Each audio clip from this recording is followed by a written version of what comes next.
everyone. Welcome back to episode 15 of our English podcast.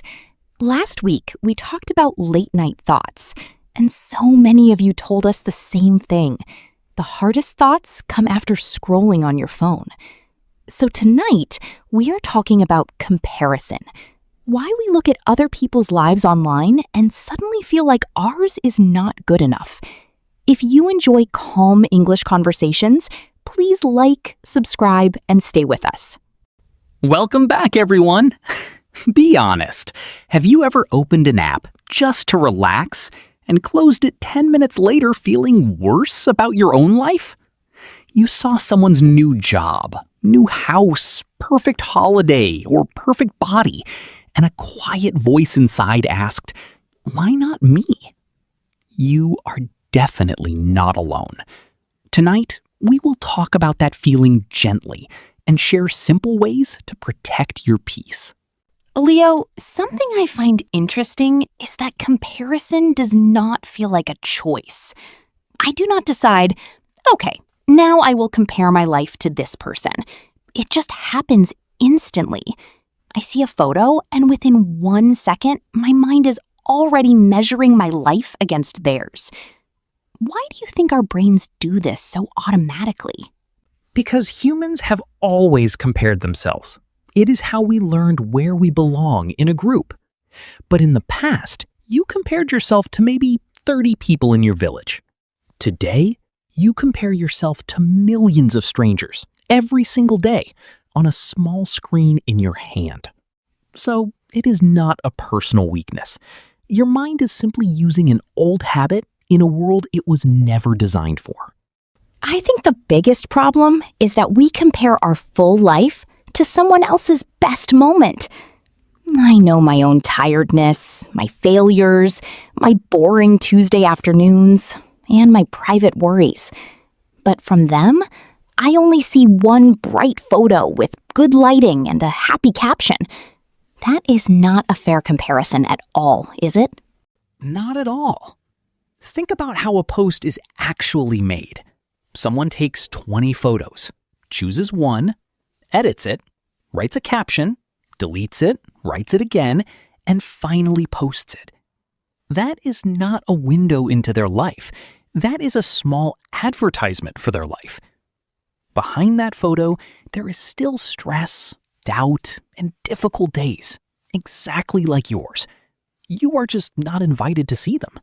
Something that really affects me is the feeling of being late. People my age are getting promoted, getting married, moving abroad, buying homes. And even when I am happy for them, a small voice says, "You are behind." Where does this idea come from, that life has a schedule we must follow? I think we absorb it from everywhere. Family, culture, and now social media, which shows us thousands of people reaching milestones at once. But there is no universal timetable. Some people succeed early and struggle later. Some people find everything at 40.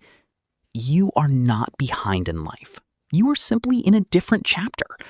A book is not late because chapter 3 is quieter than someone else's chapter 7. Let me admit something.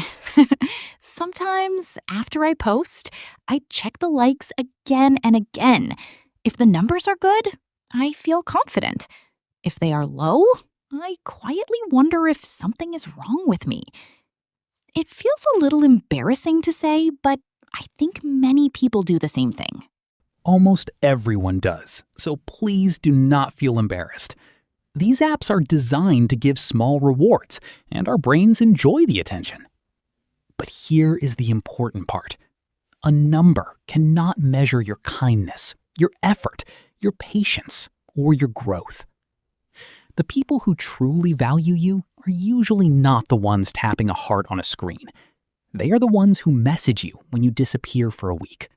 Here is an honest and slightly uncomfortable question. What do you do when someone close to you succeeds and you feel happy for them, but also a small sadness about yourself? I always feel guilty about that mixed feeling, as if I am being a bad friend. That mixed feeling does not make you a bad person. It makes you a human being. Two feelings can be true at the same time. Real happiness for them and real disappointment about your own situation. The problem only begins if the sadness turns into distance or resentment. So notice the feeling, congratulate them honestly, and then ask yourself calmly, what do I actually want for myself? Their success is information, not a judgment. Comparison also affects how we see our own faces and bodies. We scroll past edited photos, perfect skin, perfect angles, and then we look in the mirror under normal lighting and feel disappointed. We are comparing ourselves to images that do not exist in real life, even for the people in them. Exactly. Many of those photos are filtered, edited, and carefully posed. The person in the photo often does not look like the photo. Your body is not a picture to be judged. It is the thing that carries you through every day, lets you walk, laugh, hug people, and rest. It deserves respect, not constant comparison with a screen. Then there is FOMO, the fear of missing out. You see a group of friends together, an event, a trip, a party, and suddenly your quiet evening at home feels sad and empty. Nothing changed in your room, but your feeling about it changed completely. That is the strange power of comparison. It does not change your life, only your opinion of it. 5 minutes ago, you were comfortable with tea and a good show. Now you feel lonely, and nothing actually happened. Try asking one simple question. Do I really want that? Or do I just not want to be left out? Very often, the answer brings you straight back to peace. Let's talk about solutions. One thing that helped me was going through the accounts I follow and asking, how do I feel after seeing this? Some accounts made me feel motivated or happy. Others always left me feeling small. I unfollowed those, and honestly, it felt like opening a window in a stuffy room. That is such a good habit, and you do not need to be dramatic about it. You can simply mute an account instead of unfollowing. Nobody gets hurt, and your feed becomes calmer. Remember, your timeline is not something that happens to you. It is a room you decorate. You are allowed to fill it with things that make you feel curious and alive, not anxious. Beyond the feed, what daily habits actually work? Because use your phone less is easy advice and very hard action. What small changes have genuinely helped you? 3 simple ones. First, no phone for the first 30 minutes after waking up, so your day starts with your own thoughts instead of everyone else's. Second, turn off unnecessary notifications so you open apps on purpose, not by reflex. Third, keep the phone outside the bedroom at night. None of these are dramatic, but together they slowly give you back your attention. And your attention is your life. To anyone listening who feels behind tonight, please hear this. The people you compare yourself to are also comparing themselves to someone else. Everybody is quietly worried that they are not enough. You are not failing. You are living a real life with real difficulties, and that will never look as smooth as a photograph. Your life is not a competition because nobody else has your exact starting point, your challenges, or your path. So instead of asking, am I ahead or behind? Try asking, am I a little kinder and a little stronger than last year? That is real progress. Close the app, look around your actual room, and notice that your real life is quietly waiting for you. And it is enough.